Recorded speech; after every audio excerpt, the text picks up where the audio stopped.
Psychologist Maurice Temerlin and his wife Jane decided to embark on a controversial experiment in 1964. They adopted Lucy, a chimpanzee, and raised her as if she were their own human child. Indeed, she eventually learned to eat at the table with a knife and fork, and even picked up American Sign Language.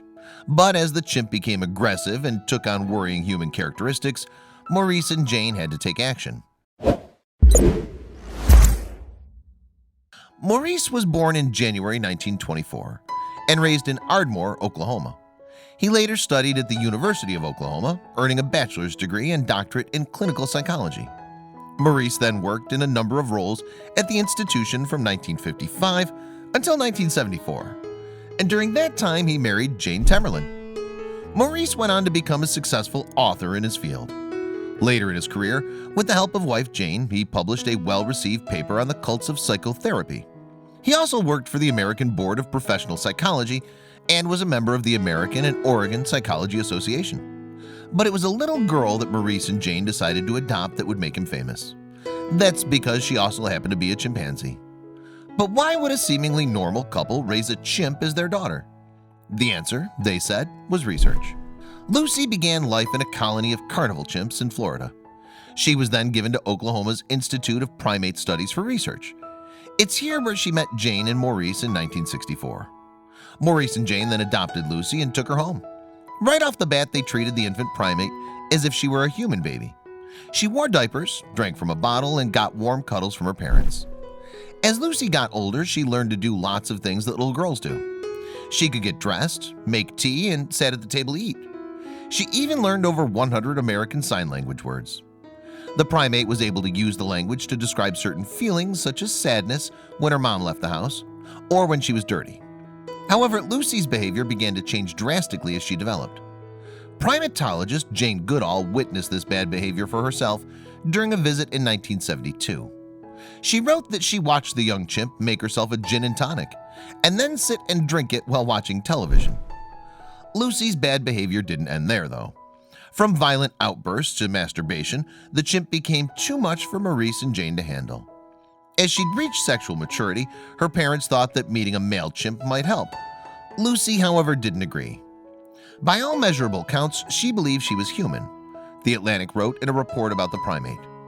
From that point of view, the experiment to see how human a chimpanzee could become had been a complete success. Lucy's refusal of the male chimp signified just how dramatic the change had been. For all intents and purposes, Maurice and Jane had turned her into one of us. Not long after that, Maurice and Jane decided that Lucy had become too aggressive to continue to live with them. They chose to send her to Africa to a primate sanctuary. Located on an island on the Gambian River in West Africa, the Chimpanzee Rehabilitation Trust catered to orphan chimps. The couple employed Janice Carter, a psychology graduate student from the University of Oklahoma, to stay on the island with Lucy for a few weeks. They aimed to help the chimp by easing her into her natural habitat. Janice then thought about the task of preparing Lucy for the challenges brought by life in the wild. Janice showed Lucy how to forage, what was safe to eat, and spoke only with recognizable chimp sounds. It was, perhaps unsurprisingly, slow going. In the short film Lucy, Janice described the experience to director Elisa Chi. She didn't have a clue how to survive. She wouldn't even try. It's possible that, for the primate, going from using cutlery to picking berries was a harder transition than anyone involved had realized. What began as a 3-week trip for Janice turned into a decade-long residency in Gambia. Lucy's need was so great that she felt unable to leave. Janice told director Elisa Chi, "I just did what it took for Lucy to be independent." Eventually, Lucy began to get used to her surroundings. Janice took that as a sign that it was time for her to make an exit, so she dutifully left the reserve. A year later, she returned with a film crew and brought with her some of Lucy's things, and upon her arrival, the two shared a tender hug. The reunion didn't last long, however. Once the cuddle was over, Lucy wandered away. For Janice, that was a clear indication that the chimp's integration into the colony had finally been successful.